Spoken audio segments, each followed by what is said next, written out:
Here we go. Here we go. Here we go. Man, this moment is a long time in the making, Mr. Gordon. Thank you for everybody for tuning in. This is the Bridging the Generation podcast. This right here is an exclusive and very this is a long time in the making. This brother right here, words cannot even explain how influential he has been in my life as far as music. Words cannot explain how influential this brother has been as far as our people, our culture, when it comes to music. He really needs no introduction, but I feel that he does because it kind of gets lost when you think of the greats as far as the songwriters and the producers. But at one time, there was no one bigger and greater than this man that I have right here on the screen. And again, thank you, Mr. Gordon. How are you doing today, sir? I'm all good. Can you hear me? Yes, I can hear you perfectly, sir. All right, good. Because I was trying to get on with my laptop, but I didn't see none of the invites or nothing on the laptop, so I don't know what's going on. I never been on on the live on Instagram, so it's cool. It's cool. And look, I know this is you know, a lot of people are not really familiar, but it's cool. We got you here, Mr. Gordon. We got you here. I hope you have some time, brother. I hope you have some time because this one right here is epic. You know, I want you to know that we, as a people and as a culture, man, we really appreciate your service to the music industry. And I want people to know today that Marc Gordon was a force to be reckoned with, and your name is going to be preserved from here on out. You know. All right. Well, you pouring it on. You real kind with it. I appreciate it. No, Mr. Gordon. See, what you see, this is the thing. So again, I've been a diehard fan, man, and we about to go into interview mode. We about to start interview mode. But I just want you to know, man, like what your music has meant to me, has meant to, you know, my friends, my aunts, parents, everybody, man. We love you, man. So look, we have you here, Mr. Gordon, and you know, first of all, I want to know how you've been holding up with this COVID, you know, this pandemic and everything that's going on. How's everything going with going on with you as far as you know, coping with this? Well, unfortunately, my whole house had it. So no way. Yeah, and it was back in like the end of March, April.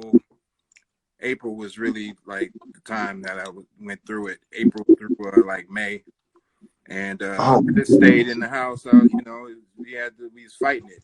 You know, so no, it's rough, but I'm managing. You know, I stay out the way, so I'm not trying to. You know, I ain't trying to congregate and do none of that. I'm staying in the house. I stay in the lab, and that's about it. Yeah, it's rough though, as far as you know, like sometimes I still feel a little lingering, you know, things that go on that I never felt before. But you know, which I researched and saw that, you know, that kind of happens. But yeah, I'm still here, so I'm good. Right.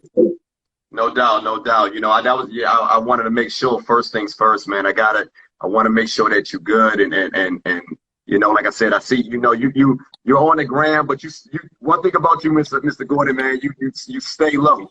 You stay low. You're a very private person, and I wanna get into all of that. I wanna know, how did Marc Gordon become the person that he is today? Because you know, you're more than just a songwriter. You're more than just a producer. You're more than just a performer.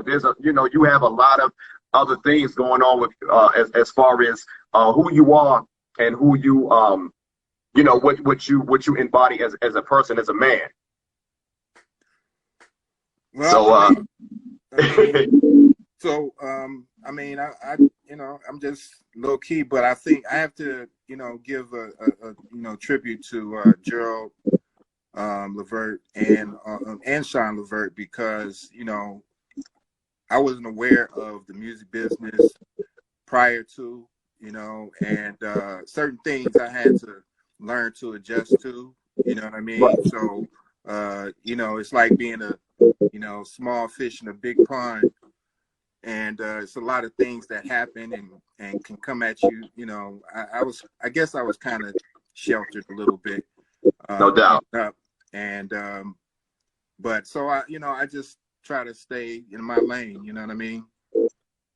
Well, look, Mr. Gordon, I wanna, you know, like I said, man, this is a long time in the making, man. And when I say this is really 30 plus years for me, because that's how long I have been a fan. So I want to know, man, how did it all start with you? Like, you know, where you originally from? Cleveland, Ohio. Okay, Yeah. okay. Because I always thought Cavs, you, I always, baby. Cavs, I Cavs. see Cavs, man. I was going to wear my Cavs jersey. I have a Mark Price jersey. Oh, okay. Back in the day. Yeah. That's Weren't back. you Shout out to my homeboy Ron Harper. Ron Harper. I was just about to mention that. I remember opening up the credits to, I think, the Rope-a-Dope style album, and you shouted him out on the first song. I remember you shouted Ron Harper out. Yeah, that's my man. Yeah, That's what's up. good. Shout out to Ron Harper, man. Shout out to Ron Harper. But look, Mr. Gordon, see, I want to talk about you. We're going to get into all of that, but I want to know, how was it growing up in Cleveland, Ohio, and what were some of your influences as far as getting into music? Oh, that's simple. But the first introduction to music was in elementary school, and you know, the directors came by the classrooms and they offered the music class. So Okay. the main thing about that was getting out of class for an hour. So that's what attracted me, and I went on and did the music lessons, and I liked it. So it just went from there. But I noticed after that I was able to kind of hear like songs on the radio, but hear how they was put together. Like I can hear the instrumentation and different things like that. No doubt. So that intrigued me a whole lot. And you know, and naturally, you know, as a young, you know, in elementary school, I wanted to play drums. And Okay. And mom's was like, "No way, you can't play drums here," you know. So I went from the loudest thing to play that I want to play to the softest thing. So I ended up playing violin in elementary school, and I think, but that was really the best thing for me, because I think that really helped train my ear to hear different things, because of how you have to, you know, position your finger positioning for, you know, playing the violin. It's not like guitar, you have frets and all of that, but I think that really, you know, helped me. And I went from there and started playing piano and stuff like that. But, you know, because violin, you need some accompaniment. You need more pieces to really, you know, fill it out. And with piano, you could play full songs on the piano without anybody, you know. So I started learning how to play songs on the radio. And that's what, you know, that really had me, you know, put me in a different place. And when Gerald connected, it was just like, you know, it was just an instant match. Right. So what was the sound of, you know, we're talking about the mid 70s, you know, around, what was the sound of Cleveland? Because you know, when I think of Ohio, and I'm not going to say your age or anything like that, but when I think of Ohio, I think of, you know, Lakeside. I think of the Ohio Players. I think of Slave. Were you ever influenced by any of those bands, or? Oh yeah. You know, I think of Bobby Womack. Oh, no doubt about it. I mean, I listen to everything. I listen to more than just, you know, like the funk stuff. I listen to some pop stuff, rock stuff, you know, because at that time, radio played everything. You know what I mean? Okay. There was no difference between R&B, soul, and then the rock stuff. It was all on one station at one point. No doubt. And as time went on, they started segregating, you know, the music in categories. Okay. And that's where, you know, that's where people, like right now, you get stuck on, you know, one thing, as opposed to if you had a variety of things that you was listening to, then you would have a, you know, broader, you know, base of knowledge of music. That make a lot of sense. Yeah. No, that make a lot of sense, man. So again, like I hear your experiences, and it's surprising because, you know, a lot of times we're surprised, you know, of the music that a lot of our favorite artists are influenced by. But I wanna ask you, when did you decide to get involved in music and started to take it seriously? Well, I think the whole meeting with Gerald, and actually, you know, that's my mom. I have to give her credit for taking me over there, because his mom and my mom were friends, and so one day we went over there. So Okay. at that time they were living in a pretty fairly large house. You know, I would say it would be a mansion. And yeah, let me stop you for a second. I hate to cut you off, Mr. Gordon. I hate to cut you, but I want to know, like, how old were you around this time? Because, you know, we're talking about Eddie LeVert and the OJs, and I don't think a lot of people might not know how big these guys were. So how old were you around this time? I was early teens. I had just went to ninth grade maybe, and so, you know, pulling up in their driveway, I was like, whoa, okay. you know you know what I mean. But what kicked it off was, once we got in, see, Gerald wasn't even there that day, but once I got in, and, you know, I was hanging out with Sean, and Sean kind of went back and told Gerald to play by play. They had a piano in the foyer, and that I sat down and I kind of stayed there all day at the piano, and we sat there. I played, you know, songs off the radio, and Sean sang, and we, you know, we just kicked it. He was cool, and then after that, once I went back, and that's when we connected. All of us connected, and it was just you know, it was a match. Okay. So when you met Gerald, and, you know, were you, prior to meeting Gerald, did you know how big his father was as far as being with the OJs? Like, like the magnitude, the aura that surrounded Eddie LeVert. Like, how was it being around Eddie LeVert at that time? Because we're talking about you know, they had a lot of hits around, you know, in the 70s and in the early 80s. So yeah. How was it just seeing the relationship between Gerald, Sean, and the relationship, you know, between with their father at that time? Well, early on, you know, Eddie wasn't there as much, you know what I mean? So, but when he was there, you know, we would, you know, every now and then kick it, whatever, and he would take us to, you know, dinner and different things like that. So it was just like, you know, I'm seeing a different side of things that, you know, I wasn't used to, you know, and so it kind of it was a you know, great experience, but it was just like, you know, I wasn't really phased like that, but wow, know, because I don't know, I was just kind of grounded, and I didn't really realize how big they were, because I did listen to the songs, I did hear the songs, I was a fan of the songs and all of that. I just never thought about it like, you know, like that at the time, but I was happy. I'll say that I was happy more so on the inside, because I was around something that I wanted to do. You know? Okay. So in that, it's like, well, you know, if he's been able to achieve all of this with what he's doing with music, then it's possible I can achieve it too. You know what I'm saying? And the connection, it just you know, the connection was real. So it was like family. It was, you know, because they were my brothers, and you know, we did everything together.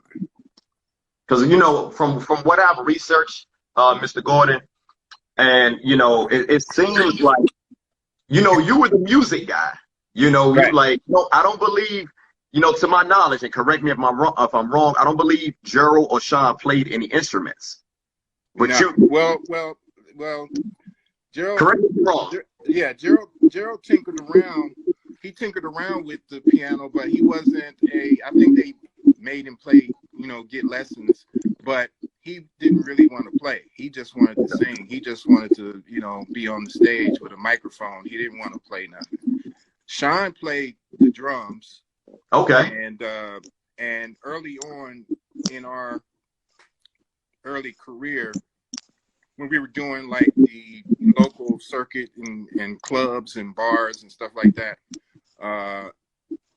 we would do sets, and in those sets we would switch off from singing, and we would go and, like, I would go and play keys, and the guy who playing the keys would go do something else, but then Sean would get on the drums. So we would switch off and play instruments, and then go back to the front on certain songs, and then we sing, you know, in the front.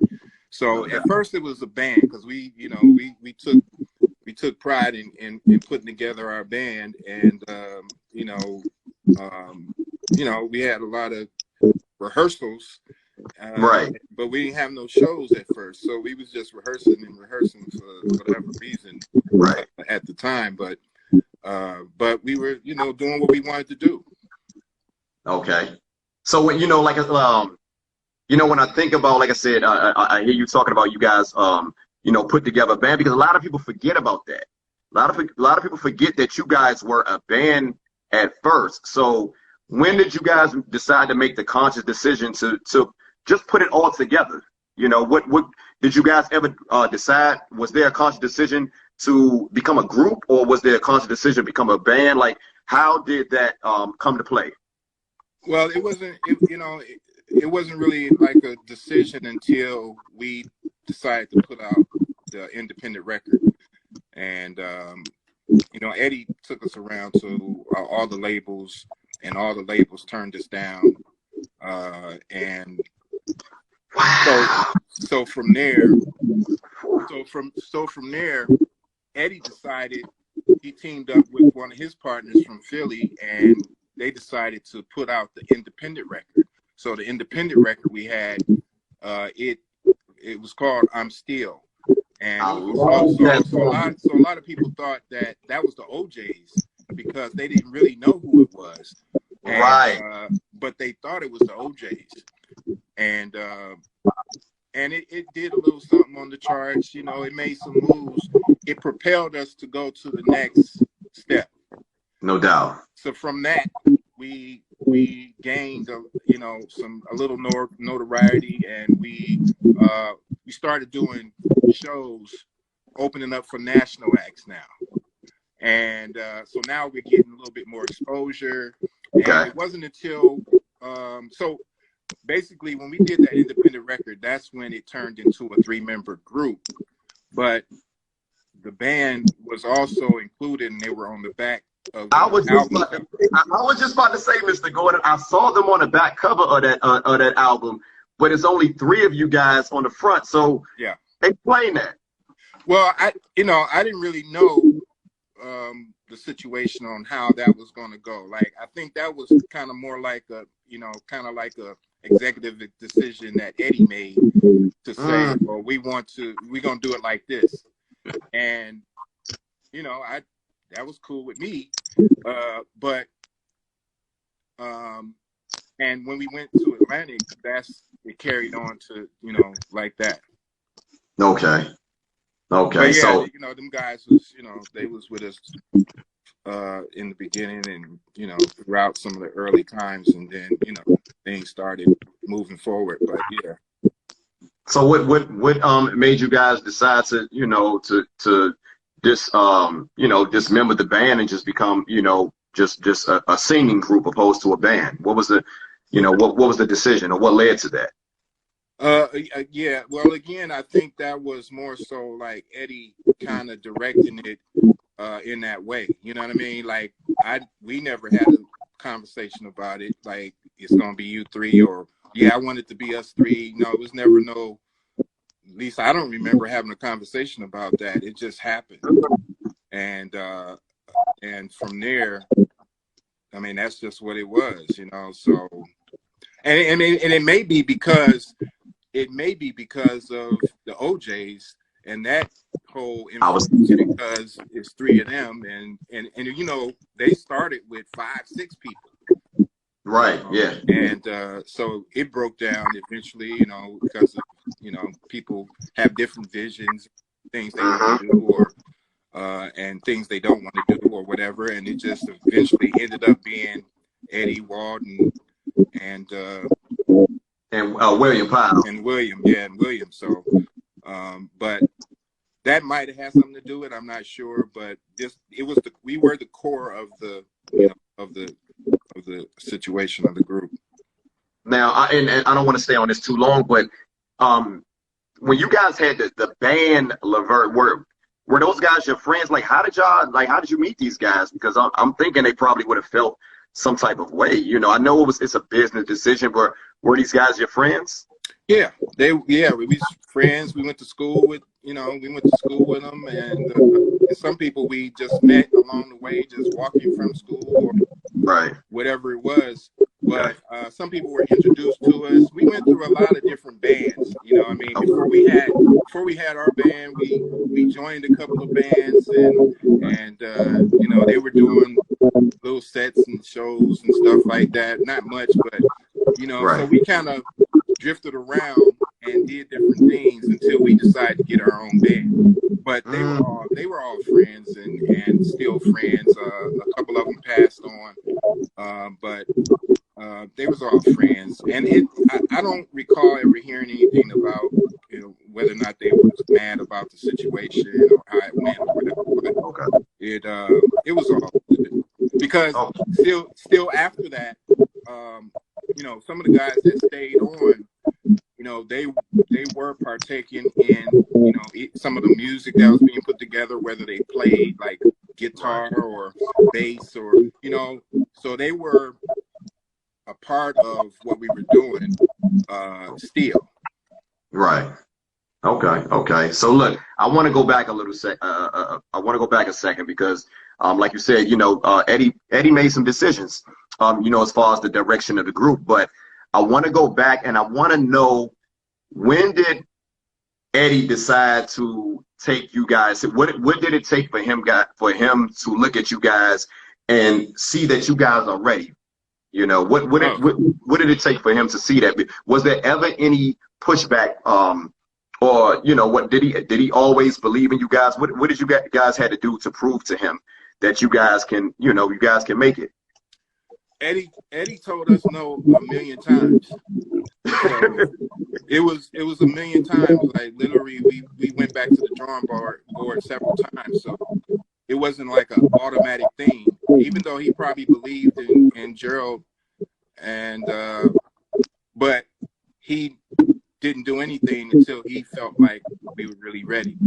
And and I think, you know, what helped that decision was the fact that once we started writing together and doing better songs, then he felt like, oh, I'm gonna put you in, we're gonna go in the studio, you know. So that was a big deal. But Eddie, he took his time with, you know, saying we gonna go in the studio. He didn't just come out and be like, yeah, we gonna go in, you know. He made us work. He made us work for it, because we went back to the drawing board a million times. And the thing about it was, we didn't have experience with producing or writing. We just was trying to do something. In fact, we had 2 tape recorders, and we put them together to try to, you know, make something, but we didn't, you know, it was so nasty sounding.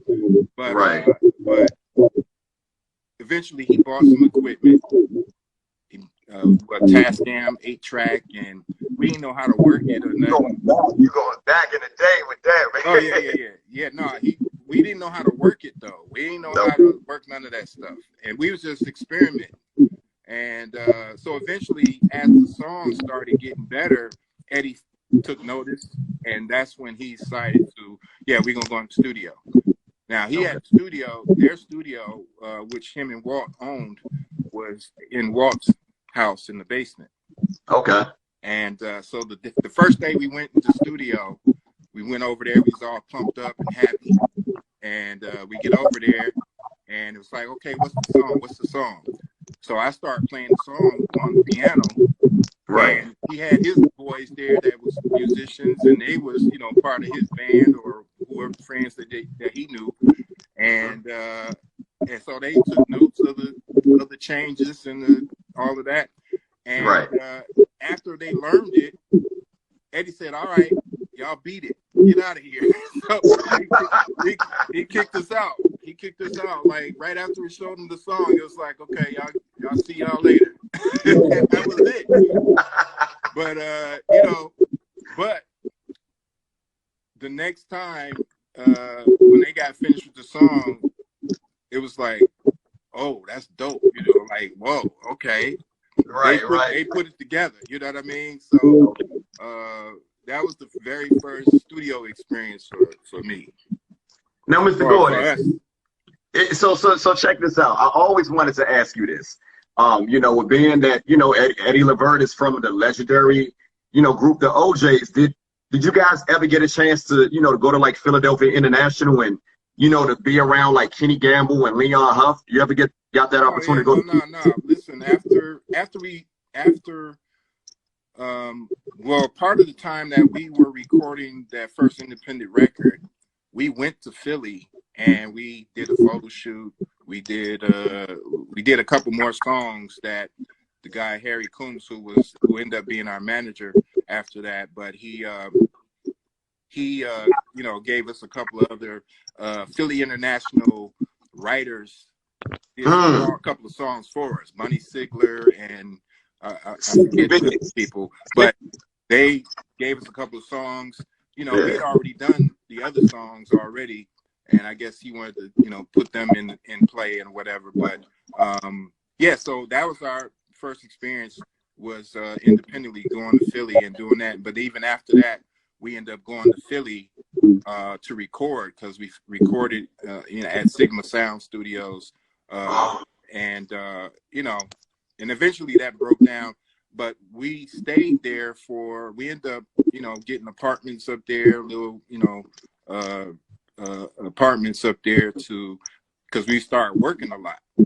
Okay. And so we were staying up in Philly. But yeah, we had we got a pretty deep connection with Philly and DC. I ain't gonna leave DC out, because DC. Yeah, man. I want to talk about that. I want to say that a little later, though. Yeah. I want to save that a little later. So, you know, you mentioned that you guys put out the single "I'm Still," and you know what, the thing that really that trips me out about that song, man, like, you guys were so young. But what did you, when you first, I want to go back a second again. What did you think when you first heard Gerald sing, man? Because, you know, for a guy to be that young, he had this voice, man. What was your take when you first heard him sing? I mean, he was unbelievable. And, you know, because I never heard anybody as young as him. You know, I wasn't real out there. So, but throughout school, you know, you deal with people in school that sing, or that, you know, different things in school.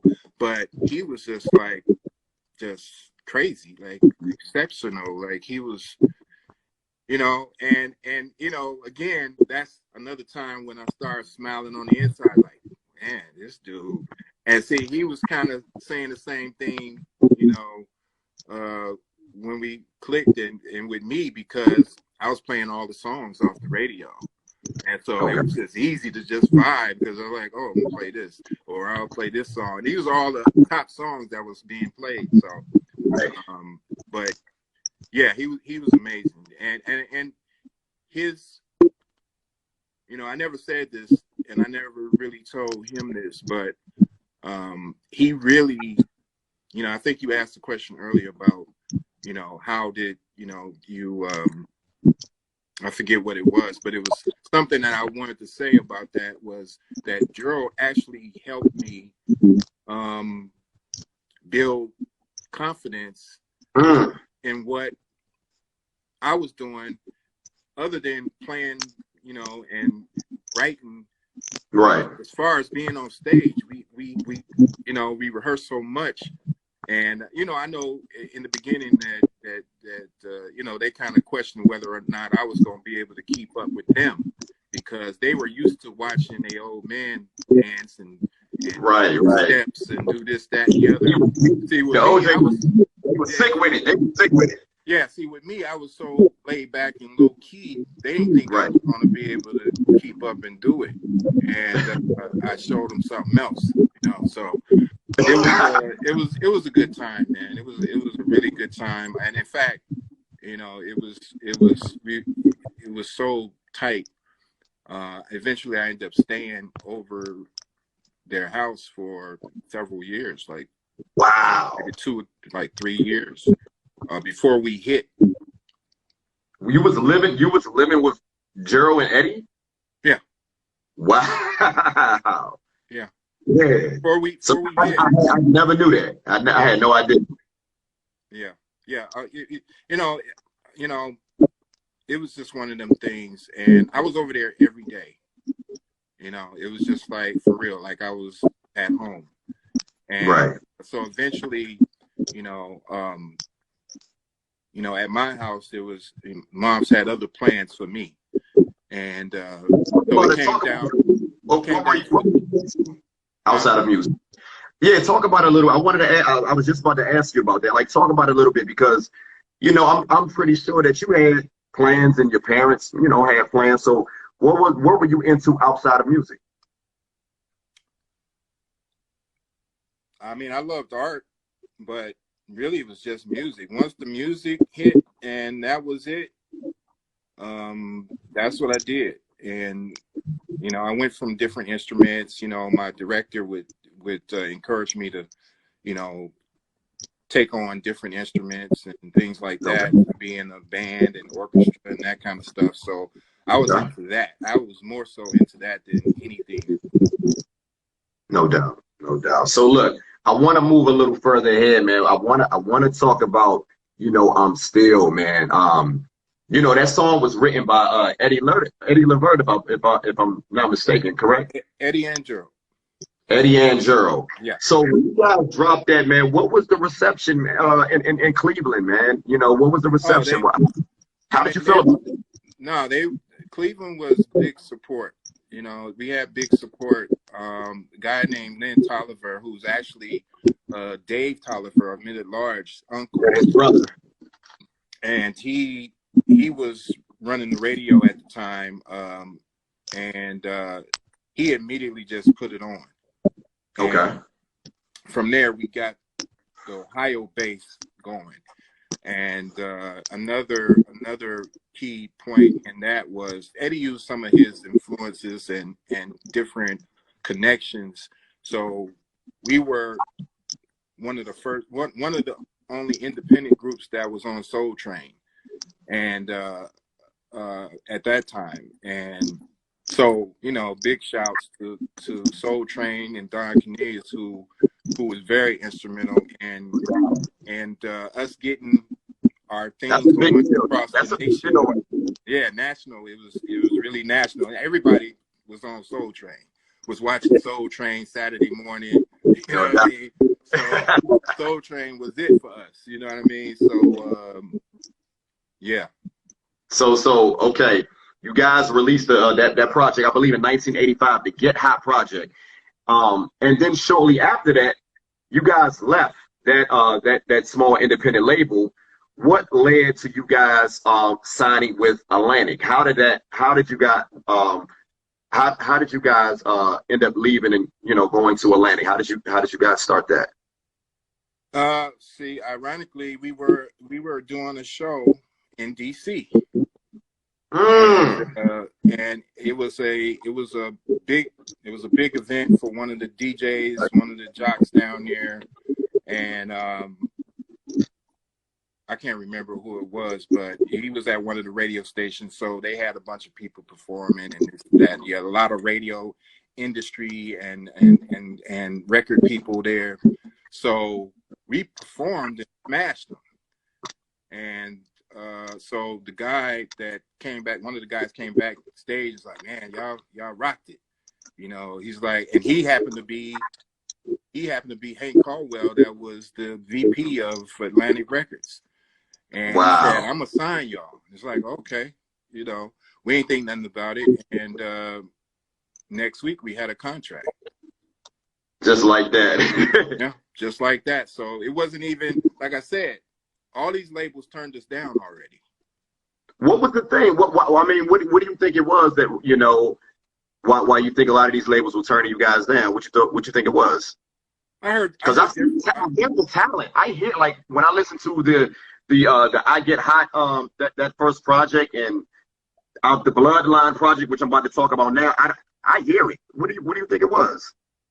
Well, I was told different things. The guy who signed us, he, you know, these labels, they don't know what to do, really. They just, you know what I mean?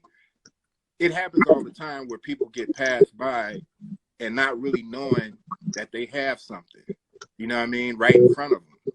So, but I heard that a lot of the, you know, guys didn't know what to do with us because they felt like, well, we gonna step on the OJ's toes. You know what I mean? And so I heard that, and right. You know, it's just, you know, the music business is hit and miss. So either you're gonna, you know, you can make it, or you could be, you know, no doubt, no doubt. You know, but I guess they all calculated wrong, and right. You know, eventually got it right after we decided to, you know, do our own thing. And that's what I would, you know, always say to other people because of my own experience. Like, yo, if a major don't pick you up, if a major don't, you know, that's not the end of the world. You know what I'm saying? Right. Like, no doubt. Again, these are all experiences. So I can give you my own experiences. So the very first experience of being turned down was by Eddie. You know what I mean? So after Eddie, then Eddie went out there and started pushing for us, and he was turned down. Wow. So it's just like, what did we do? Did we curl up and you know, fall off and be like, man, I'm never doing music again and this, that, and the other? No, we went back and we decided to, you know, let's put out our own record. We don't need them to put out a record. We put our own record out. And that right there propelled us because, you know, like the saying goes, you know, people are more keen to help you if you're helping yourself. That's true. So true. If you want to do it, then you're not gonna let somebody stop you from doing it. You just do it. You know, at whatever level that you can do it. Okay, it's a starting point. No doubt. And you move on from there. No doubt, man. Those are words. I'm gonna remember that, you know, because I feel like you always got it. You know, you guys always knew that you guys had the talent. And I want to ask you this, like, you know, knowing that you guys was turned down, like, did you guys ever feel the need to, like, man, let's just call it quits, man? Like, did any of you guys ever feel the need, ever felt like giving up at one time? Never. Wow. Never. That never crossed our mind. And, you know, some people it hit kind of hard if you tell them no. You know what I mean? You tell some people no, they be like, man, that's cold. Like, you gonna tell us no? Right. You know? Yeah. So, but no, it never crossed. At least we never talked about it. We just went back to the drawing board and said, okay, we got to do something a little different. And things progressed. And you know, and part of it is being honest with yourself, because sometimes we get caught up in what we're doing and think we are the best. No doubt.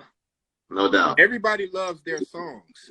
Everybody that create loves their own songs. So nobody's gonna say, "Man, I hate that song. I did it, but I hate it." You know what I mean? So you have to take it with a grain of like, yo, okay, and all right, I need to make some adjustments. Okay. And thankfully, we did make the adjustments, and it, you know, like I wouldn't be and been able to do the things I've done if I did. You know what I mean? Right. So let's talk about that. Now we're about to get into the meat and potatoes of this segment right here, Mr. Gordon. This where, you know, to me, is where you guys took off. So I want to talk about this Bloodline project, man. How was it putting that project together with the lead single? If I'm not mistaken, did Pop Pop Pop Goes My Mind? Did that come out first, or Let's Go Out Tonight? No, it was Pop Pop, I believe. Yeah. Okay, so how was it putting that project together? You know, led by that single. What made you guys go with a ballad? You know. I mean, that was, I don't know who made that decision. It was a song that we wrote, and they put us together with some other producers in LA. And we went in and, you know, again, showed them the song. Another guy who was instrumental in part of their team was a guy named Craig Cooper, who was part of their team. And so we kind of worked with him more so because he was dealing with the instrumentation.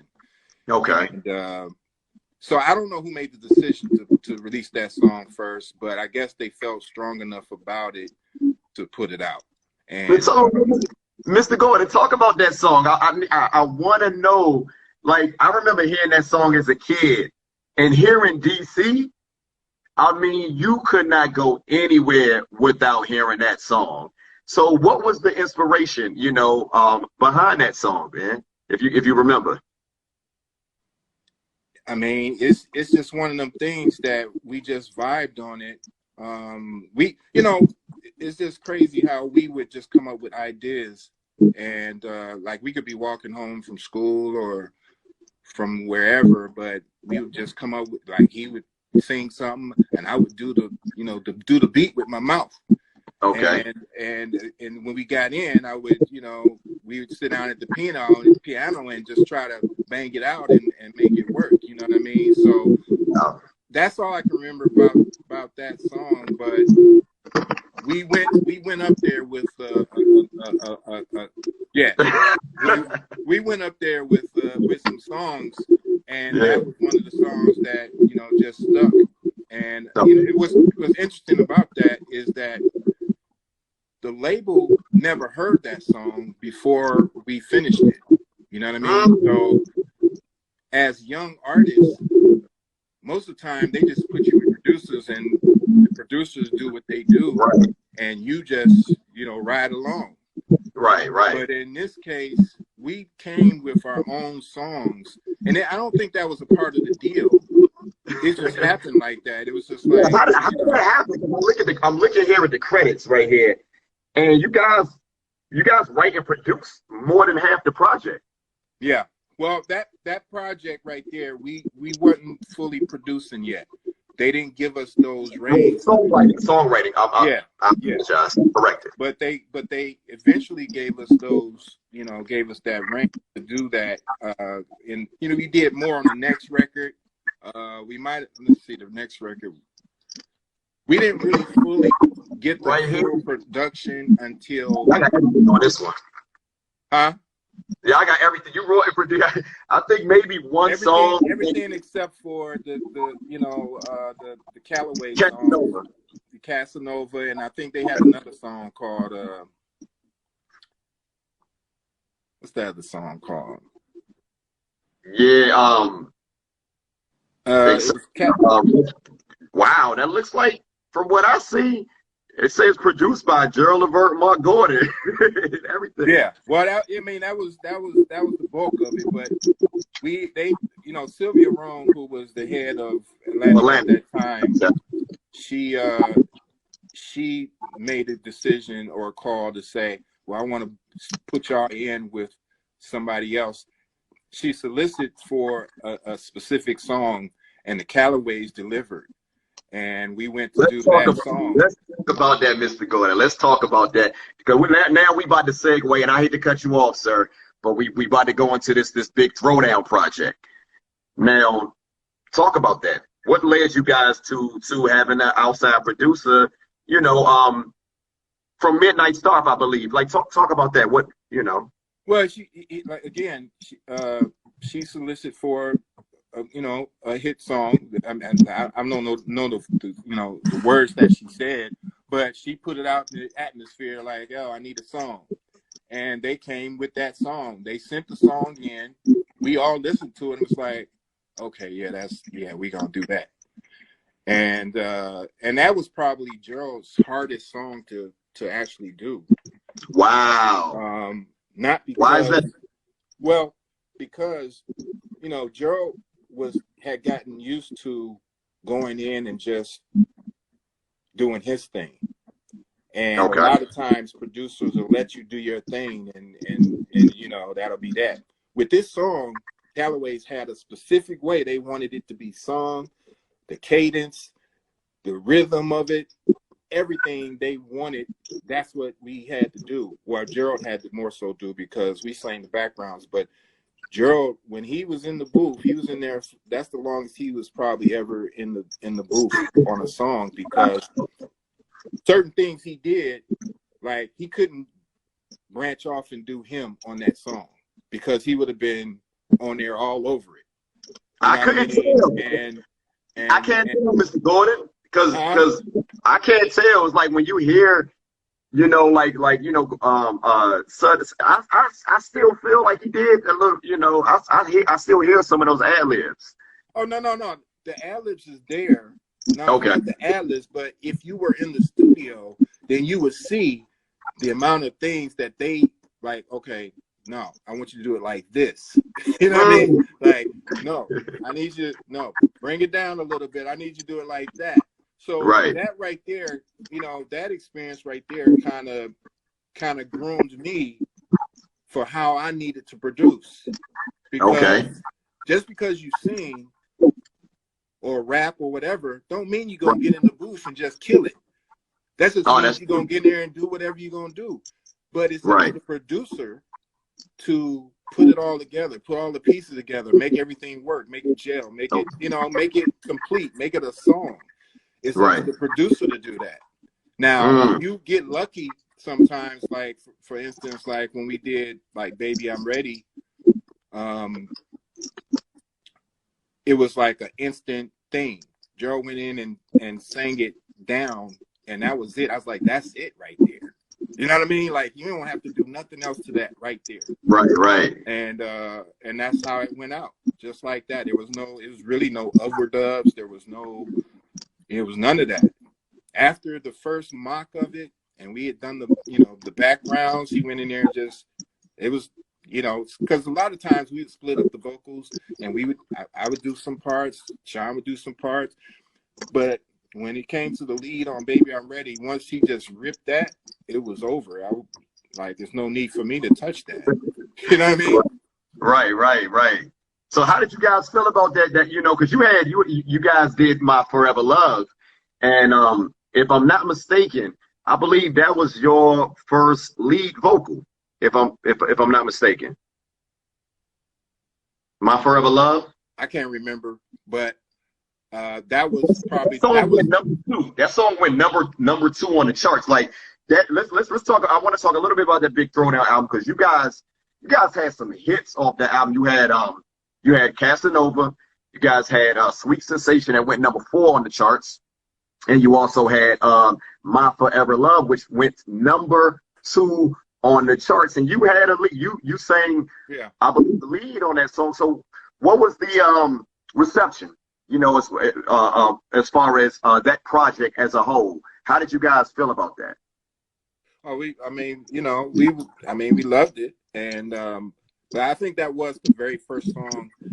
I think it was, but I'm not sure. But that was the first song that that was a single that I had lead on that I can remember. And but it was, you know, it was all. But here's part of the, you know, thing that was happening for me at that time, because, you know, Casanova went top 5 pop. Exactly. And, so I hear that. Hold on. Say that one more time, Mr. Gordon, because I don't think they understand the magnitude of Casanova. This song did not just go #1 R&B. It went. Yeah, it went top 5 pop. Y'all hear that? It went top 5 pop. So, you know, we on the high right now, right? We on the high. We feeling it. We feeling ourselves. We feeling the love we getting from the, you know, industry and the world and the public. And it's coming at us so fast. You got to understand too that after we did the independent record, every year after that, we had a record. Every year.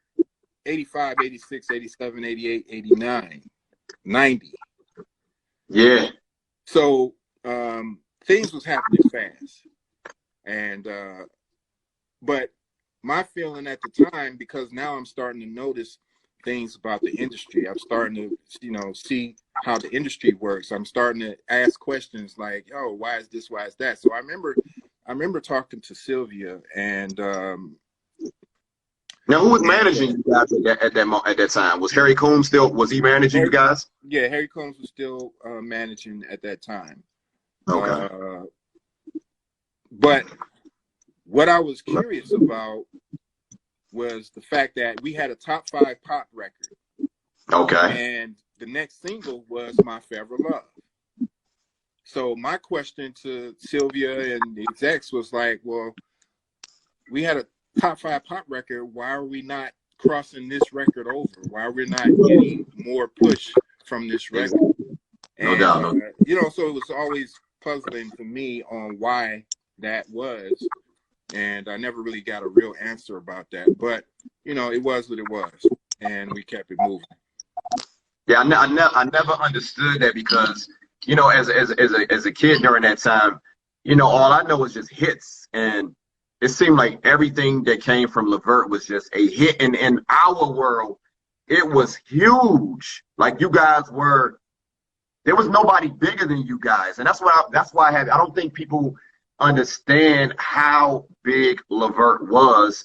And like you just said, there was so much coming at you guys. Also, shortly after, and I want you to talk about this, I want you to elaborate a little bit more about this. You started working with Troop, and you started working with Mickey Howard. So can you tell the people about how did you guys start to become like such a in-demand producer, songwriter tandem, you know, with you and Gerald? What led to that? I think it was just, you know, part of the success. And because they were label mates. Mickey was signed, I think, shortly after we were signed, and then Troop came along later on. But okay, they Sylvia grouped us with them, or grouped them with us, and that's where we gave them Mamacita and That's My Attitude, and things like that. But it was I guess the confidence in what we were doing at the time that gave us them plugs to do different things that we were doing, the opportunities, and we took them, or we took advantage of them, and just so happens it worked. You know what I mean? So yeah, you guys. And I was just I was looking at the comments, but yeah, it was a song that I did prior to that. It was Love the Way You Love Me. Somebody said, hey, Mr. Gordon, somebody said you need a part 2 of this interview. And you know why they saying that? Because one thing, I get it, like, and one thing about your career, like, you guys, when y'all hit the ground running, man, you guys didn't stop. So I want to backtrack a little bit. We talked about Troop. We talked about Mickey Howard, and I want to talk a little bit more about that Mamacita record, because I think a lot of you forget how huge that record was. But I want to go to the next project, the Just Coolin' project. So with that album, what was what was the thought? What was the process behind that project? Because I noticed there was a shift as far as the production and the songwriting. You guys, I'll let you talk about that. I don't want to even answer that, but I noticed there was a difference as far as the songwriting and production on that project. If you can talk a little bit more about it.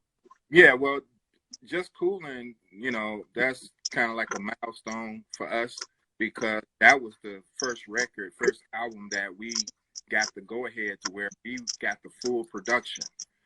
So it was like, now we're getting the budget. We got the budget for our own project, and and that,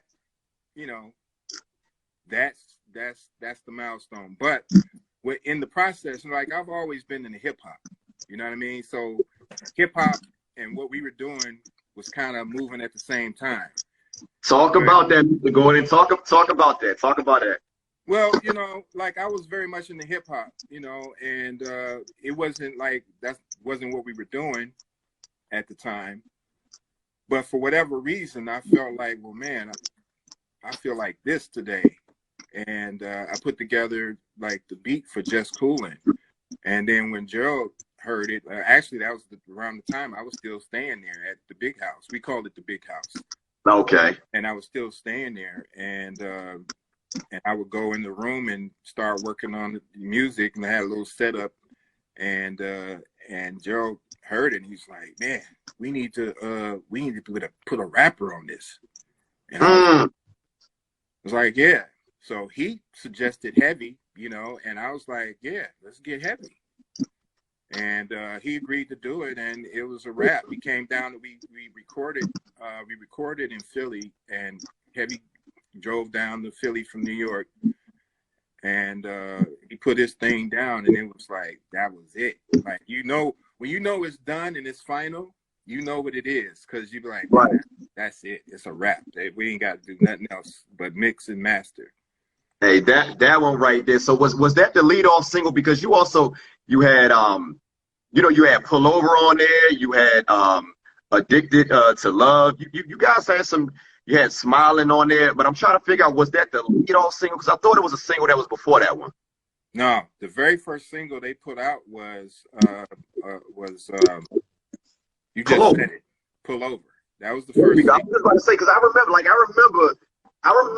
it was a song before Coolin', like when I back then, like there was a song off the album. I don't like, we weren't a part of the decision on what they was going to release first. Okay. But whoever decided, they decided to release Pull Over. Yeah. And which was cool, because again, we love all the songs. I love that song. I love that. They released Pull Over, right? But because once radio got the whole album, okay, they instantly flipped, like a lot of radio, especially in Philly. But they flipped, and they started playing Just Coolin', like, right off, like, right, yo, that's where we going. You know what I mean? And, that's the one. And I don't want to say this right now, but that project right there, that's in my top 2 LeVert projects, which is, it depends on what mood I'm in, because that one right there, from beginning to end, there's no drop off, and like there's songs that on that project that were not singles, and one of my favorite songs off that project is Feel Real. I know that's probably too long of a song to play on the radio, but if you could just and touch on that song, because that one right there, I think a lot of kids, adults are here today because of that song right there. No, listen, our DNA was with them kind of songs. You know what I mean? And I think when you said something about the shift in production, you were right about that, because not just because we were taking over the full production and got the budgets and all of that, but it was because I think it was a conscious effort of me and Gerald that we were too young to just sing ballads. You know what I mean? We were super young. And that's the thing. Forget about that. Yeah, we were super young. So like, they start putting us in a category like, oh, the balladeers and this and that. Like, no, we ain't really balladeers. We sing all kind of stuff. So I think that was a conscious thing that just cooling came about, because like, yo, I got to get away from this balladeer thing. Like, we do a lot of other stuff. We ain't doing just balladeers. We ain't just doing ballads. We doing other songs. So that kind of helped fuel just cooling also, because they hadn't heard that. Not right. or even a lot of people that hadn't heard that from. In fact, we were the first R&B group to do a collab with a hip hop artist. You guys were. And I want you guys to hear this, because again, we're talking about music history. And say that one more time, Mr. Gordon. I want the audience to hear that. We were the very first group, R&B group, to collab with a hip hop artist, and that was Heavy D. And I'm gonna tell you something else. That was Heavy D's first and only #1 record. Because he had Mr. Big Stuff around the same time. Yeah, earlier than But that didn't go #1. It didn't go #1. No. I mean, but you gotta understand too. Around that time and maybe earlier, like hip hop hadn't really developed as far as chart wise. Right. As far as as far as getting the notoriety, it was definitely out there, and it was more so underground, right, to a degree in the beginning, because you're talking about guys that's rapping about their experiences, they rapping about their livelihood, they rapping about their surroundings and what's going on. So it was the movement was totally underground, but it was so big that they had to recognize it. Right. And you guys were on the cusp of that. Did you when this golden era, because we call that the golden era nowadays, did you guys ever see hip hop becoming so big? Did you foresee that? Oh, I felt it. Yeah. No, I didn't know how, everything that was, going to happen, but I felt like it was definitely making its moves. Like, I have some of my favorites that I listen to all the time, but, the changes that it went through from underground to being mainstream, right? The industry at that point bought it. You know what I'm saying? They bought hip hop. And when they bought it, it changed hip hop a little bit to where it wasn't like underground, but it was more like it was, now it became more radio friendly. No doubt. Pop more, you know what I mean? So like some of the struggles that would be put in the lyrics on hip hop, they wouldn't play, and they were big songs, right? Like, Grandmaster Flash and Don't Push Me, because these are all experiences that they were relaying about their surroundings in life. You know what I mean? And so now a lot of people forget about that, Mr. Gordon. Like, I'm not as old as you or whatever, but I'm still old enough to remember when hip hop just wasn't the dominant genre of music. Yeah. And you guys were like the soundtrack of an era. And I don't think people understand that at that time. I feel like that was when hip hop and R&B were starting to was starting to, I wouldn't say become a hybrid of one another, but I definitely feel like you guys were very instrumental as far as the relationship between hip hop and R&B. Oh yeah, no. Listen, after that, you couldn't even find a song that didn't have a rapper on it. You couldn't find an R&B song that, now it was becoming a trend. Now that would be a good thing and a bad thing, because that is true. I feel like it was a good thing for us. It was a good collaboration, and I feel like even like Run DMC, their collaboration was major. On a rock level, Walk This Way was major. You know what I mean? So But you know, it was that was part of the time in bridging the gap. There we go. between R&B and hip hop. I love it. I mean, you know, history, it is what it is, and I'm glad that I was able to play a part in it. No doubt, no doubt. So look, Mr. Gordon, a lot of people don't realize, but you know, Addicted to Love was also on Coming to America. So tell me about that, because you guys also, you know, you guys also dropped that dropped that song on the album. Now, yeah. Tell me a little bit about the background of Addicted to Love and how it made it to the Coming to America, but also made it, you know, to you guys' projects. If you could talk a little bit about that. Addicted to You was actually sorry. Yeah, it was offered. It was offered to us to do on the soundtrack, and we came up with that song, and they accepted that song. So that was actually on the soundtrack before it was on Just Coolin'. It was on Just Coolin' as a bonus track. Yeah, I was about to say, yeah.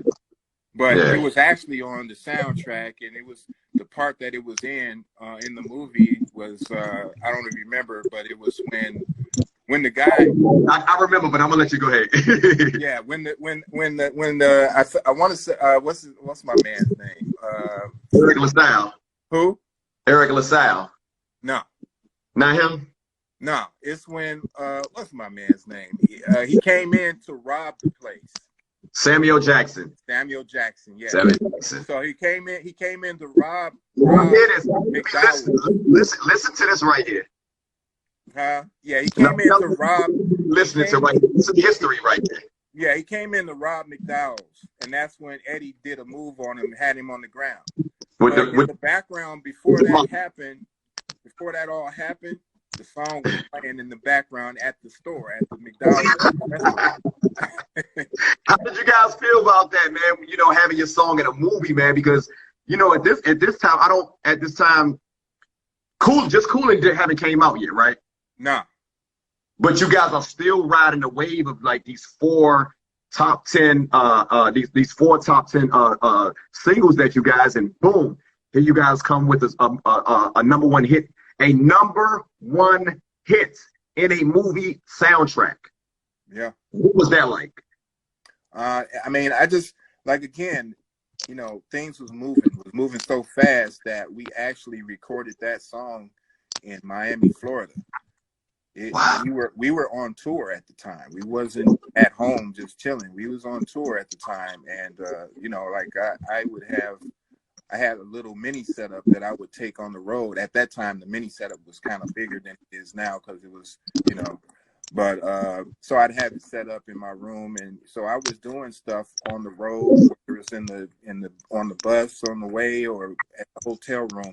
But when we got to Miami, we had booked a studio in Miami, had our crew come down, and we recorded that song, and that was for the soundtrack, and it became the bonus track on Just Coolin'.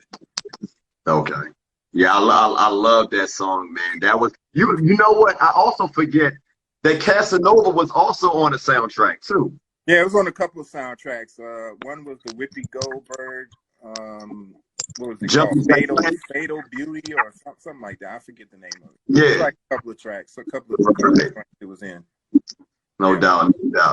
So I wanted to. This is another question. I've been dying to ask you about this because, you know, I think this brother, this gentleman, I really don't feel like he got it. I get his just due, just like I feel the same way about you, Mr. Gordon.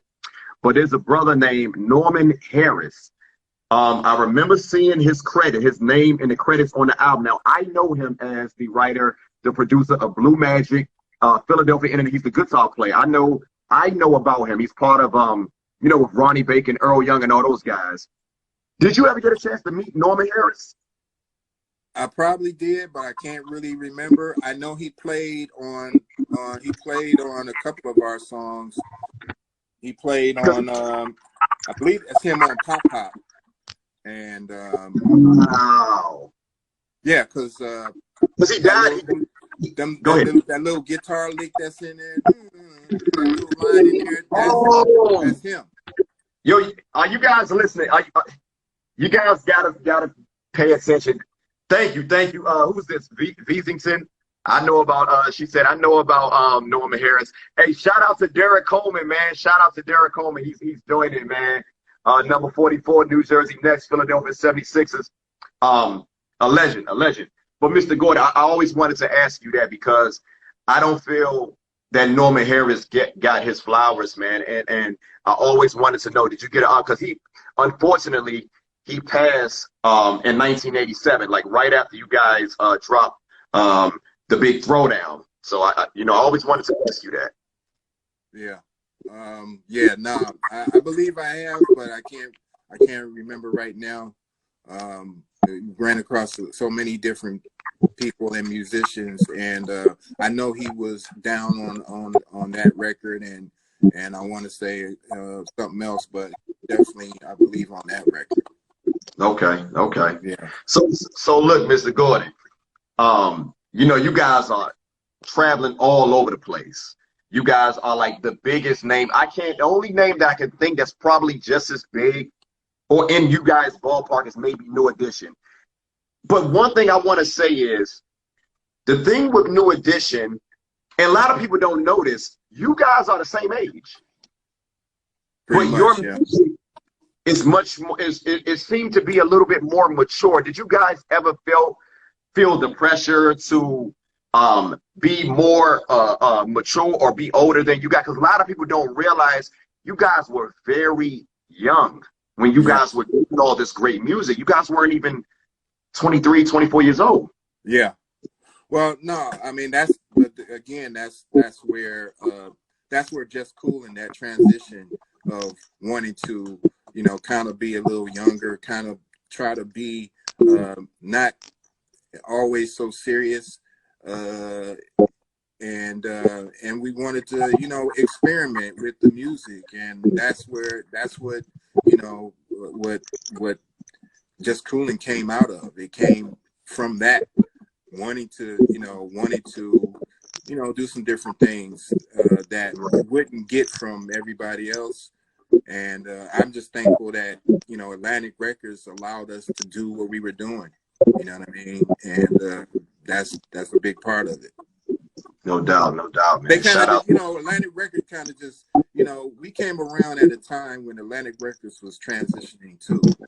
And then what do you mean by that? They did well.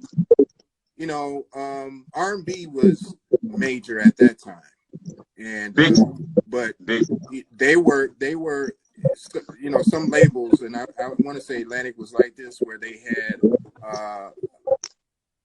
they hadn't really had a flagship artist to bring in the money to to really bust wide open at that time. Of course, they got history with all kind of other artists, but at that time, Donny Hathaway. Oh yeah, they got plenty of artists, but at that time in the like early '80s, they didn't really have a lot of people that was generating and doing different things. I think a lot of those artists that they had were starting to get older, and so now we were the youngest thing that they had, and so they kind of once they let us out, they put us out. They just put it, they just release it and put it on Cruise Control. They would put it out there. Like in the fourth quarter. We'd be in the fourth quarter releasing records, and that's like kind of different kind of time to release records. So, but in the fourth quarter, that would be the time when record companies is trying to make up for their losses. Exactly. A lot of people don't. So they would put us out and be on cruise control, and then we would generate what we generate, and just bring everything back to amazing. Yeah. That's amazing. That's amazing when you think about that, because like I said, the next project, which I'm about to talk about, that was also released in the fourth quarter. I vividly remember this project. But Mr. Gordon, I want to ask you this. So around this time, you have you got LeVert. You guys are at the top. You got New Edition. You also got Guy. You got Keith Sweat. But you guys had a very distinctive sound. Would you categorize your sound as being part of the New Jack Swing era? Because I always wondered that. What is your take on that? Well, I think at that time, you know, again, as producers, writers, you experiment. You know what I mean? So that experimentation would you know would sometimes come from influences from around you. So New Jack was happening, and you know, and at that time we were on New Jack City. So New Jack City kind of sparked a whole nother thing, because now again we were coupled with what we was with we did a song with Troop and Queen Latifah. So and that became a instant, you know, success. The movie and the song. You guys were actually in the movie. Yeah, and we was in the movie, did the trash can scene. Y'all was singing about the bonfire. Yeah. And the thing about that record, we the guys who were producing the movie had us come into the studio, and we sang the song. They said we want to do a mix. We want to do the OJ's Money, Money, Money mixed with Stevie Wonder's Living for the City. Living for the City. So we sang that a cappella. We sang it a cappella. Jeez. When we finished, you know, because the guy was like, "Yeah, that's what I want right there." We sang it straight a cappella. We didn't even have a metronome. We didn't keep the time. We just did it ourselves and just living just enough for the city. So that they took that and they created the track around it. They included Troop and they included Queen Latifah. Okay. And that was it. I don't even remember hearing it before I seen the movie. I didn't remember hearing the full version. I don't remember hearing the full version until, I don't think so. But you know, when that movie first opened up, you see the New York skyline and you hear the song playing in the background. Like, yeah, this is Queen Latifah, and I got my guys LeVert and Troop. You know what I mean? So that. Yeah, that it was a rap. It was like and we actually performed that with Queen Latifah. Troop wasn't there, but we performed that on a Robert Townsend event that he did back in the day. Yeah, I remember that, man. You also did another. I think you said that is the event where y'all sang that Miles J song. That was at the same event. Yeah, that was the same event. What was that? Like I remember being in school and I remember seeing that. But what was that? What was that? His show? Was that because he had a variety? Was that a special? What was that? It was like a variety. He put together like a variety show, you know, and it would be some acting in there, you know what I mean? The crowd is right there. Right. And we did the segment. It was about a girl that a dude was leaving his girl or something like that. But they played out the whole part, and we was a part of the scene. It was like a live little, like, short little play. Right. And we sung the song, and I'm gonna have to post that because it was crazy that night. Man, you guys did the song that I remember the most is "I've Been a Fool for You," and I hate to cut you off, Mr. Gordon, but that song, I swear, man, you guys took that to another level. And shout out to Miles J, man, he's dope. He's dope, yeah, Miles. Yeah, he was a label mate too. Oh, he was on Atlantic. Yeah, he was on Atlantic at one point. Yeah. Wow. Because I remember at the time he had when you guys dropped Casanova, he had Let's Get It Started Again or something like that, and he had I'm Fool for You. Oh yeah, that first album was dope. you know, because I used to go up to the label, and you know, at the label, every time we at the label, all of the, you know, people that work up there, they, hey, we got some new stuff. They give us all the cassettes. You know, at the time it was cassettes. Right. And so we walk out of there with everybody's new stuff. You know what I mean? And when I popped that into my player, and I was like, okay, Miles J got some stuff on here. I like his vibe. You know what I mean? He had some stuff on that record. He was dope. So look, Mr. Gordon, you know, hey, I'm going to I got a lot of questions to ask, man. Again, this is a moment for me, and I believe this is a moment for the culture. And I want to go back a little bit. I just want to go back a little bit, man. Like, so you guys you sign your deal, you're dropping these classic albums, you're dropping these classic songs, man. What was one of the first big purchases that you made when you know, signed your contract, if you remember? First was I got a car. And, what type of? I got a BMW. Ooh, which one? And then it was the house, huh? You got what, a 3 Series? Yeah, it was a 3 Series, a little small, you know, 2-door joint. You know, I had it tricked out at one point. Okay. And, you know, so you know, I tricked it out, and it was my little get around, so it was cool.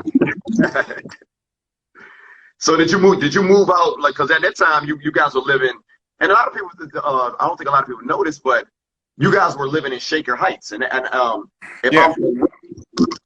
Shaker Heights is a very affluent Black community, and that with a lot of history behind it. Yeah, well, it's not really Black community, but yeah, it's now it's mixed. But yeah, that area was specifically a part of an area because they had a train set up that would go from that area, that would go downtown, but yeah, it was an affluent area, and that was part of like the Rockefellers whole area. Yeah, so they had some major houses over there, you know, old school houses that's just made out of stone and this and that and the other. But it's you know, it's definitely an affluent area. Okay. So I know what's the actress comedian Kim Whitley. She's from Shaker Heights. Did y'all go to school with her? Yeah. You know, Gerald was in class with her. I always wanted to ask you guys this. I do my research. I look at the dates, and I'm like, you guys got to be around the same age, man. It's always wanted to. In fact, Gerald, you know, really encouraged her to, you know, pursue what she was doing, and did it. You know, like they had a little connection back in the day, you know. Okay. But, yeah, he encouraged her to do her comedy and things like that. So yeah. Yeah, I think Paula John Parker is also from Shaker Heights too, if I'm not mistaken. She was actually, she is, and she was actually on that Robert Townsend special.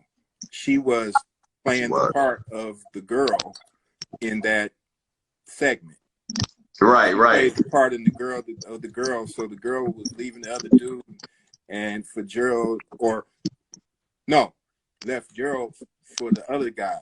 So now Gerald is pouring his heart out, like, I've been a fool for you, and he was going off. Yeah. So it was Jay Parker. You guys is like consoling. You guys are looking at him like, what's wrong with you, man? Like, you letting this girl. Yeah. Man, you gotta forget about her, man. We gotta go do this, that, and the other. Like, and then he breaks into the song and this and that. But yeah, that was a good time. Yeah, no doubt, man. So like, again, I'm moving through these projects, and I hope you don't mind, Mr. Gordon, because again, to me and to my family and to the people that I know, and I believe to most Black culture that's old enough to remember, you guys have a impeccable catalog. And this project right here is my favorite LeVert project, hands down. So let's talk about the Rope-A-Dope Style project. First of all, Mr. Gordon, what is that Rope-A-Dope Style? I always wanted, I never understood that when I was a kid. Where did you guys get the idea of rope-a-dope style? Where did that come from? Man, again, we was just, you know, we was just experimenting. And again, all of these songs, I believe, were influenced by something. And at this time, like my early influences was a lot to do with Parliament Funkadelic. And this is where my funk came out with that particular song. Okay. And that's what came out of it, But rope-a-dope was kind of like, it was used back in the day. Muhammad Ali used the rope-a-dope, and in the ring. Oh, yeah. Forgot about so it wasn't really, it wasn't really the same meaning, but we was just having fun with it, man. That's all it is. We was having fun, and let me see, AJ and they were doing choreography. They was in the video also. Yeah, they was. She was also in Just Coolin', right? Yeah, they were in Just Coolin', and they did the choreography, and I mean, it's Hey, shout out to like, AJ, she's still looking good, man. who? She's still looking good at all these years. Yeah. AJ and Tisha, yeah. Oh, hold on. I know we're not talking about Tisha Campbell. Yeah, she was a part. She was in the video too. I don't remember. I'm gonna be honest. I don't remember her in the video. Yeah, she was in. She wasn't in the Just Coolin' video. No, she was in they were part of the team that came down. We hired them to do choreography for us at one time. And so they came down with their energy and this and that, but we used them again for Just Coolin'. That little beginning scene, right? That was them. That was their putting that together. You talk about it Just Coolin', because I remember, like AJ and it was some other girls with her, but I don't recognize. At that time, it was some of the girls that was on in Living Color. That was in the video. I forget the one girl's name, but she was from A Living Color, and a couple of other ones that they pulled in. But yeah, that was AJ's, I love that video. Choreography. I love that. I love that.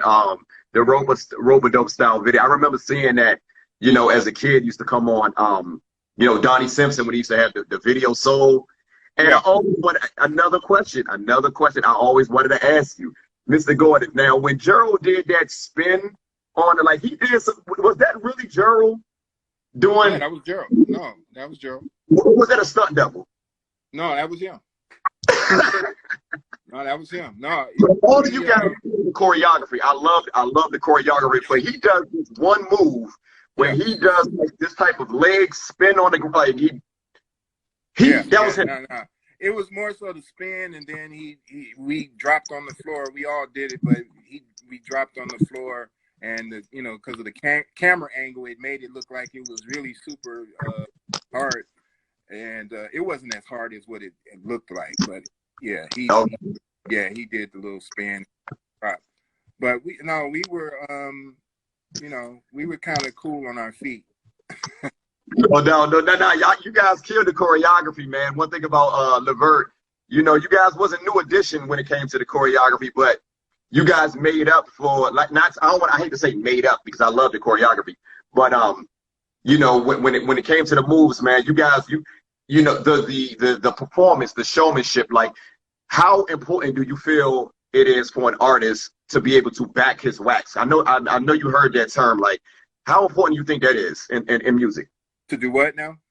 To back your wax. And when I say back your wax, be able to perform what you have on record, like your wax. Yeah. No, it's you asked me how important it is, or yes, sir. Oh yeah. No, it's real important to be able to give the people what you intended the record to be. What I mean? Live can always be different because of production and how the sounds is and everything, but you know, we worked hard on giving people what they want. But that's you know, I can only attribute that to the amount of rehearsals that we did when we didn't have shows. So we were able to, you know, to change up a show mid-show. Okay. Something wasn't working. We was like, okay, we're gonna cut this. We're gonna go to that. You know what I mean? And it was just like flow. Right. I remember I went to see. I told you when we was on the phone, man. I went to see you guys at the Capitol Center. In 90, I believe early 91. It was you guys, I believe Karen White and True. That was the greatest show. That's when I knew LeVert is going to be, you guys were etched in stone in my psyche and in my soul when I seen you guys perform all seasons. And you guys, you guys stole the show. Everybody did great. But one thing I can always say about LeVert is when it came to live performances, man, you know, was it something that you guys talked about, like, hey, let's make sure that because everybody, there was a lot of great artists that was great, but I just wanted to know, like, how did you guys feel about you guys live performances, and what were some of what were some of the best you know, some of the best arenas or best, stadiums or clubs that you guys played in? Well, again, like I said, we started off rehearsing. You know, so our rehearsal was mandatory, and that was a sacrifice because we didn't do a lot of other things. We didn't hang out. We didn't, you know, we had enough there. You know what I mean? Because at the big house, you know, we had swimming pool, we had the tennis court, basketball court. So, you know, we had enough there to be able to keep ourselves occupied outside of doing music. But the music was the main focus, and we sacrificed our freedom to do the music and to rehearse. So that's how we became,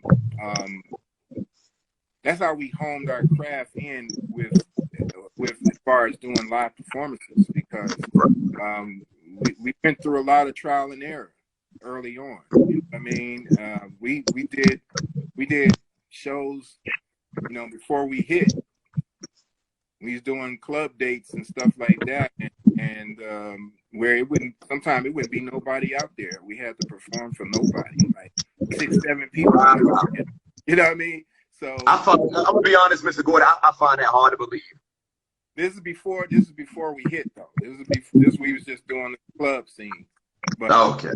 But yeah, it was just one of them things that you had to, you know, you had to be for whatever, you know, ready for whatever. Right. And then, you know, we had a good competition. We had good competition in the city, because there was a lot of other bands and people that was doing it longer than us. Right. That was out there. They had the, you know, the city name. They had the name that was, the dance band. They're from Cleveland, right? Yeah, they came from Cleveland. Yep. But it was really more local bands that was, you know, they had been out there doing stuff before we were, and you know, so yeah. What was some of your favorite places to perform? Man, it's a lot of places. You know, of course, DC. That was our stomping grounds. You know what I mean? DC, Philly, South. I want to say in what was that? What was that? Newport News. Down there in Virginia, we rocked the Coliseum down there. Okay. And of course, Cleveland. You know what I mean? There were several places in Cleveland. The Front Row was like one of our first places. That was my first concert that I went to, was a Cameo concert at the Front Row. That's when it was a whole band of them. It was probably not like just 3 guys. Yeah, it was 13 people on stage, and they was all jumping up and down. There was so much energy. I was like, wow, these dudes is crazy. And I loved them ever since after that. You know what I mean? It was Cameo. I mean, these are all people I listen to, like, faithfully. Earth, Wind and Fire. you Right. know, man, these are people that really gave me like the juice to be like, yo, man, I can work that. Right, right. No doubt, no doubt. So we was with the last project we was talking about was that rope-a-dope style. And everybody you know, a lot of people know the big single, man. Like, how did you guys feel about, you know, you guys had all season. And I'm trying to figure out like whose decision was it to release Baby I'm Ready? When did you guys I want to make sure I'm careful the way I put this. Whose decision it was to release Baby I'm Ready opposed to All Seasons as I believe as the you know, the lead off a single as far as the ballad. Because I believe that came out before All Season, if I'm not mistaken. I could be wrong. I'll tell you the truth, I can't remember which one came out first. Okay. I remember doing the video, and the video for All Seasons. I believe we went to Canada to do the video, and but I don't know which one came first. I know Okay. we you know, they dropped the, you know, the rope-a-dope style first, and then he backed it up with the, you know what I mean? Right. Okay. Okay. One of the joints. But yeah, that was again, that was that was probably like, I don't know, I say that's probably my favorite album. There we go. I'm leaning towards that one. Go ahead, Mr. Gold. Sorry. Huh?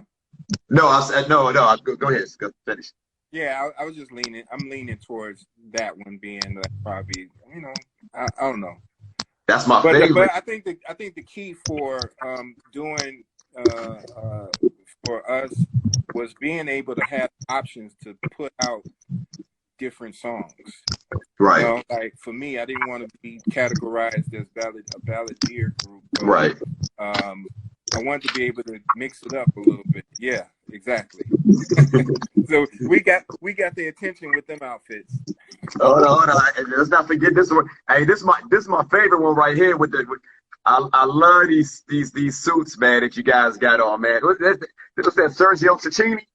Yeah, them on the back and That's what I'm saying right now, man. Hey, I swear, man, you guys not only had the music, but you guys had the look. And I swear, I thought you guys were from DC. Right. Because everybody in DC. I think that was our Philly influences, because, you know, downtown Philly had all the little spots that, you know, saw all the little sneakers and the sweatsuits, and that was their big thing in Philly was Sergio Tacchini. And I would go up in them little spots. I can't even remember the name of the joints now, but I would go up in them little spots and go out buy all kind of sweatsuits and sneakers, and every day I have on a new one. Now, I like I said, man, you guys not only this. I'm gonna be honest. This album cover to me is my favorite one right here. Those suits right there those were made by those were two, but they were tailor made. We had a guy that was doing our guy out of Cleveland that he actually did work for a lot of people named Curtis. Curtis Gibson. He did work for James Brown, New Edition. Wow. He did work with the OJs, you know, but he was a hometown dude, you know, and but yeah, he made those suits for us. And they were sweatsuits, but they had, like, you know, they was, you know, custom, and, you know, the little stripe on the side was leather, and, you know, I always love those two album covers, man. And you guys love them suits so much. If I'm not mistaken, you guys performed in those suits on the Apollo. We had the Sergio Tacchini suits on one of the Apollos. Yeah, we did. Yeah, and I believe when you guys perform All Seasons and Baby I'm Ready at the Apollo. Because how many times did you guys perform at the Apollo? We was there a few times. Okay. So we did Casanova in the Sergio Tacchini, and that was at the Apollo. Okay. And the other songs, like we did ABC 1-3 at the Apollo. We had outfits that we put together, coordinated for those, so there wasn't no suits or nothing like that. Okay. And I can't remember the other ones, but yeah. So look, Mr. Gordon, around this time, you guys had Treble Productions. Yeah. Now, if I'm not mistaken, whose brainchild was that? Was that Gerald's? Was that yours? Was that, whose idea was it for you guys to, I believe, start your own production company? How did it come to be? Yeah, it was both our ideas, and we used our royalties to put it together. So, but yeah, that was both our ideas, and we came up with the name because it was Bert spelled backwards, and and that's what we did. But it was our idea, and I think it started like 87, 88, and that's the year of Just Cool. There we go. That's where we knew, okay, we getting the budgets, okay, now let's make this move. So we bought a little building in the hood, and we worked out of there. We had the rehearsals, spot downstairs, and we had the offices upstairs. Okay. There was another building on that same lot that had like a little studio, and after that, though, the OJs had bought the house that was next door. It was a 2-family house next door, and they put their studio in that house next door. Okay. Mind you, we was in the hood, though, Wow. That was our get down. So, Mr. Gordon, you just brought up the OJs. So I'm noticing, like, at this time, the OJs is kind of like having a resurgence. There was a little decline in the 80s, man.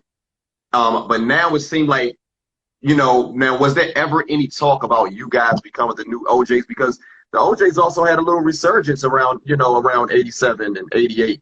So how was the relationship between you, Eddie, Walter? Like, how was that? Oh, it was great. We was on the road together. We toured together.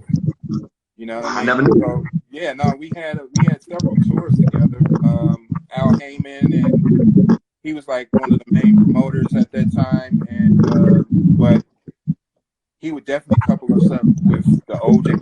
We had tours where we did OJs, us, and the Whispers.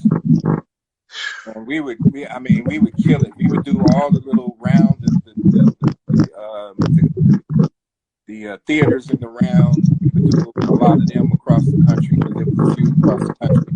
But yeah, we would do shows like that. At the time, we was on a lot of the hottest tours that was going on. The Bobby Brown, Don't Be Cruel tour. There was the Freddie Jackson tour when he was at the highest of his thing. We was on the Cameo tour. When Cameo had Word Up, we was on that tour. Yeah, so all the times that we had tours with other people, these were like the top tours. Like, Word Up was a major hit, and so we was on tour with them. Actually, one time, we got taught a lesson, and Larry Blackman had, they had canceled us from one of the shows because our crew didn't come into the next city in time. It was St. Louis. I'll never forget it. We was in St. Louis, and we got there, and it was like, well, they're not gonna let y'all perform. Well, why not? Because the crew was late. So it's they show, they can run it how they want, but the load up time is important, because like if you leave from another city and you have a long distance to go, that can kind of take your time setup, because you gotta get the crew gotta set up everything, they gotta do sound check, so it's a lot that gotta happen before it's time for the show. Okay. And so the crew didn't get there in time. We was hot about that too. Yeah, we was in St. Louis. I want to say it was at the, I can't place the name of the theater, but it's a popular theater that we do across the country. Yeah, I never. That's one of the cities I never been to. St. Louis, man. So, Mr. Gordon, we got Gerald, we got you, and we got Sean. What made you guys special, and what were some of the character traits, as far as personalities? What made Gerald so special? 'Cause I think, again, you're the only surviving member of LeVert, and you're a legend in my book. But so is Gerald LeVert, and a lot of people a lot of people have a lot of questions about Gerald LeVert. But I want to talk about the LeVert years before we get to him later. So, what were some of the things that were special about Gerald? Some of the things that were special about Sean that you remember? Well, Sean was just he was kind of like the mediator. So he was the fun guy. He always wanted to, he was the life of the party. He'd be the jokester. His laugh, and then when Gerald laughed, it was over. It'd be just a laugh. But he would be the fun guy in the group. Gerald was, he was funny too. I mean, we all was funny in our own space. Right. Like I wouldn't necessarily be funny around a lot of people. So I'd go back into my secluded shell, right, around other people. But when we was together by ourselves, it was over. You know what I mean? So, but Gerald was,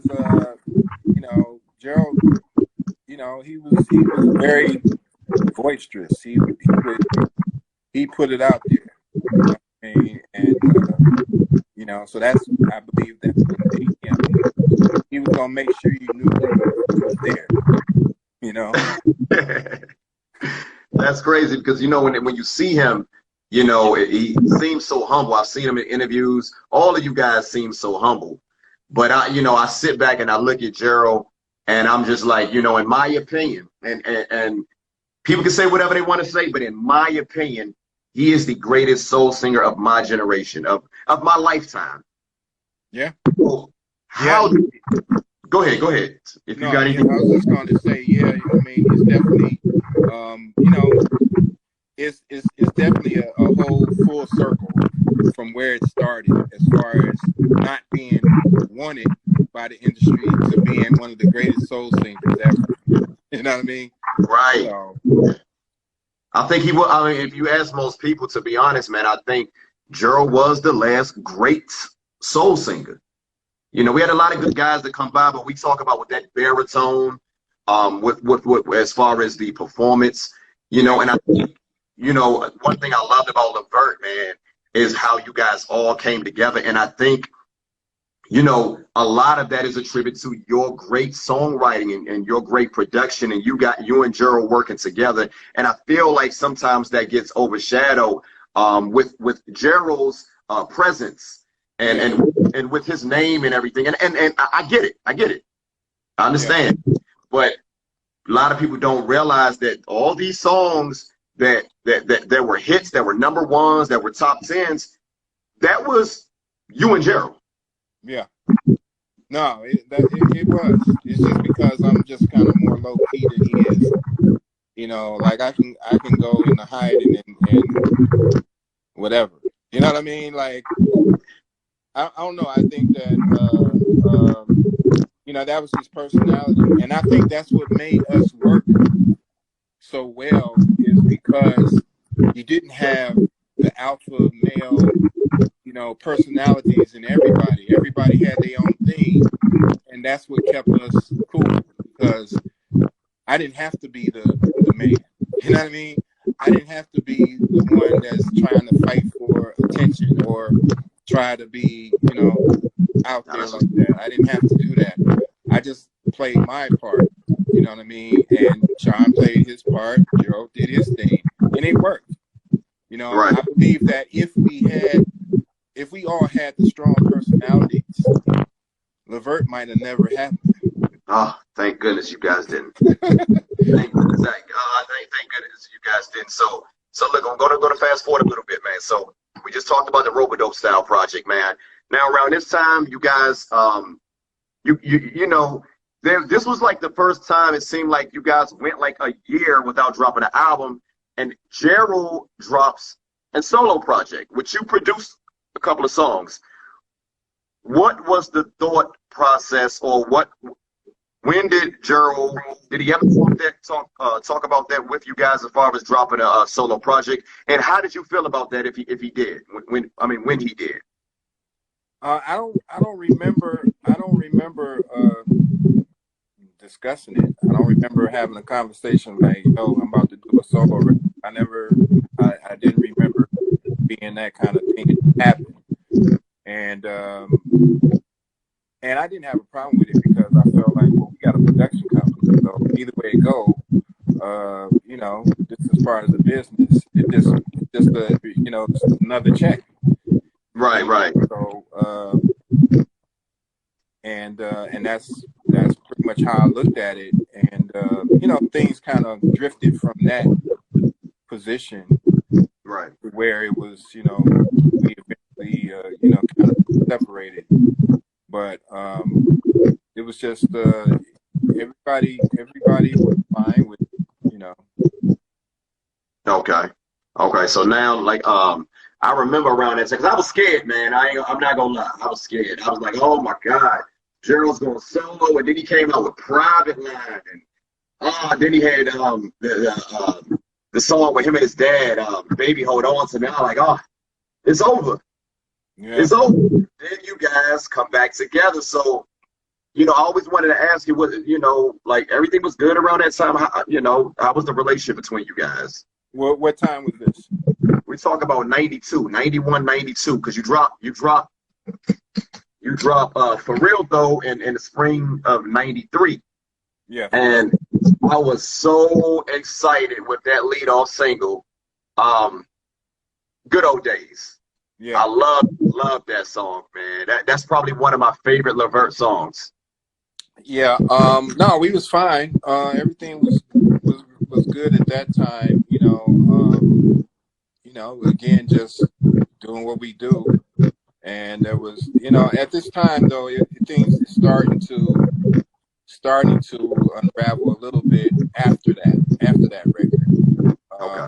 The next record, whole scenario, things had right before that had started unraveling with the group.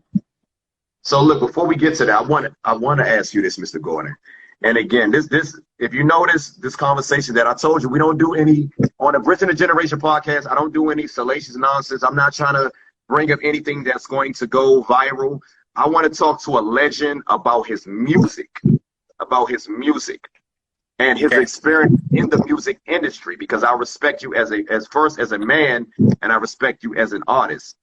But I always wanted to ask you about Edwin Tony Nicholas. I noticed when he came in the picture, I noticed it just seemed like things changed a little bit. So, you know, my question, I know you're probably like, so let's get to the question. How was your relationship with Edwin Tony Nicholas? Because it just seemed like things, it seemed like it's a little different. Yeah, it was a little different, but it wasn't, you know, it wasn't necessarily. As a young kid, just outside looking at it. Yeah, well, I mean, you had good observation. It wasn't necessarily Edwin. I was cool with Tony. Tony was part of our band too, so he was part of the band through some of those tours and stuff like that. So when things started unraveling with me and Gerald, that's where Tony got in the mix. That's where Gerald pulled Tony into the mix, and eventually he started working with Tony, and we weren't working anymore. And that's what I didn't understand. I noticed, I looked at the Private Line. I'm looking at the Private Line credits as a kid, and I just see Edwin Tony Nicholas and Gerald LeVert, and I'm just like, what's going on? But then, you know, fast forward to the For Real Though project, I see you guys, you know, working back together. So yeah. if you don't mind asking, what was some of the the issues? What was the creative differences between you guys? Because let me say this, Mr. Gordon, before you even answer what I'm about to ask you. I'm gonna be honest. I love this project. Let's make that clear. I love this project. I'm looking at the track list. It's not a bad song on here. Dang, I'm not gonna lie. I probably have to throw this up there as one of my favorites too. So anyway, but as far as the charts, it seemed like the combination of Marc Gordon and Gerald LeVert equals a hit. No matter who you guys writing or producing for. When you guys wrote and produced for Troop, there's a hit, Mamacita. You write and produce for Mickey Howard, it's a hit. You write and produce for yourself, it's multiple hits. For some reason, when you guys dropped For Real though, what happened? Like you guys had ABC 1, 2, 3, but I don't understand, like how come this one did not take off as like Rope-a-Dope style, even though it's just as good? I don't know. I mean, but when you I don't know if you can ask that question. I'm sorry, that was a loaded gun question, Mr. Gordon. I apologize, but I just always feel like this album should have just got its just. Well, here's what I'll say to that, and that is when I look at that record, because it still was successful. It was. The problem wasn't really happening at that record. It happened after that record, the next record, and that record did get it signed. Now this went gold too, by the way. I don't want nobody thinking like this was a dud. This was not a dud. This project right here is a bona fide classic. But what I will say is, it seemed like the charts did not show love to that project like they did for some reason. ABC what was the singles on that? I'm trying to remember. On this one, you got ABC 1, 2, 3. That went number 5. Yeah. And you had you had Good Old Days that went, I believe, like number 12. And if you look at it, every LeVert project produces at least 3 to 4 top 5 singles. And I just don't understand why. I don't understand why ABC 1, 2, 3 did not go number 1. I'm just. I think a lot of the attention kind of went, started being shifted. With the, just the attention on the label between the group and Gerald. That's what I think. But for most accounts, you're correct as far as where the chart positions were.